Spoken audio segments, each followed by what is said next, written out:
एक बार एक बंदर जिसका नाम टिंकू था, वह अपनी माँ बंदरिया से बिछड़ गया था और वह अपनी माँ को ढूंढते ढूंढते जंगल में बहुत दूर निकल गया था। टिंकू इधर उधर घूम घूम कर बहुत थक चुका था और अचानक से एक गड्ढे में गिर गया था। गड्ढे में गिरने के बाद टिंकू बंदर बहुत जोर जोर से चिल्लाने लगा और मदद के लिए पुकारता है, बचाओ बचाओ, कोई है, मुझे बचाओ, कोई मुझे इस गड्ढे से बाहर निकालो। इतने में वहां घूमता हुआ बाघ आता है और बंदर के बच्चे की आवाज सुनकर बोलता है, अरे वाह, ये तो बंदर की आवाज है। लगता है ये बंदर किसी मुसीबत में है। इसका मतलब आज बंदर का मांस खाने को मिलेगा, और वैसे भी बहुत दिनों से बंदर का मांस नहीं खाया।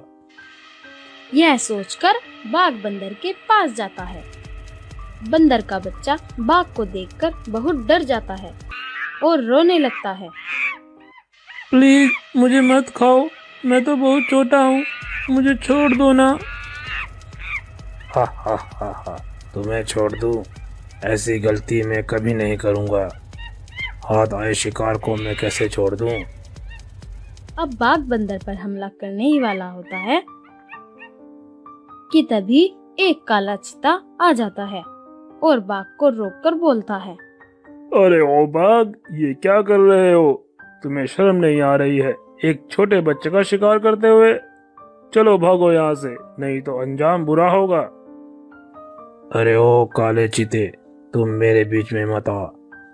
तुम मुझे नहीं सिखाएगा कि मुझे क्या करना है और क्या नहीं। जा, चला जा यहाँ से। बाघ, लगता है तू ऐसे नहीं मानेगा। तब दोनों में लड़ाई शुरू हो जाती है। बहुत देर तक लड़ाई चलने के बाद काला चीता बाघ को मार देता है और खुद भी बहुत घायल हो जाता है और बहुत खून बहने लगा था। फिर काला चीता टिंकू बंदर को बाहर निकालता है और बंदर से कहता है, अरे बच्चे, तुम्हारी माँ कहाँ है और तुम इस जंगल में कैसे आए हो? ये इलाका तुम्हारे लिए खतरे से खाली नहीं है।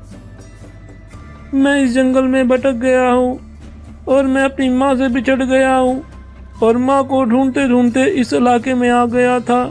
बेटा, तुम घबराओ नहीं, अब तुम्हें कोई खतरा नहीं। तुम मेरे साथ चलो, और मेरा भी एक बेटा है, तुम उसके साथ खेलना। तब काला चीता टिंकू बंदर को लेकर अपने घर ले आता है, लेकिन चीता का खून कुछ ज्यादा ही बह गया था, जिसकी वजह से काले चीते की तबीयत खराब होती जा रही थी।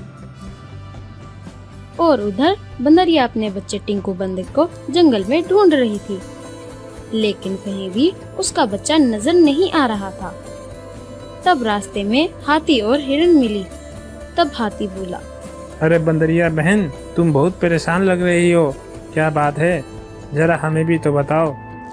हाथी भाई, मैं सुबह से अपने बेटे टिंकू बंदर को ढूंढ रही हूँ, पता नहीं कहाँ चला गया। पूरा जंगल देख लिया, लेकिन मुझे दिखाई नहीं दिया। अरे वो बंदर, तो वो तुम्हारा बेटा है? अभी थोड़ी देर पहले मैंने उसे एक काले चित्ते के घर जाते हुए देखा है। क्या काला चीता? हे भगवान, इसका मतलब मेरे बेटे की जान खतरे में है। बहन, तुम घबराओ नहीं, हम सभी आपके साथ उस काले चित्ते के घर जाते हैं। तब यह सब जानवर उस काले चीते के घर जाते हैं और वहां जाकर देखते हैं कि काला चीता मरा हुआ पड़ा है और टिंकू बंदर चीते का बच्चा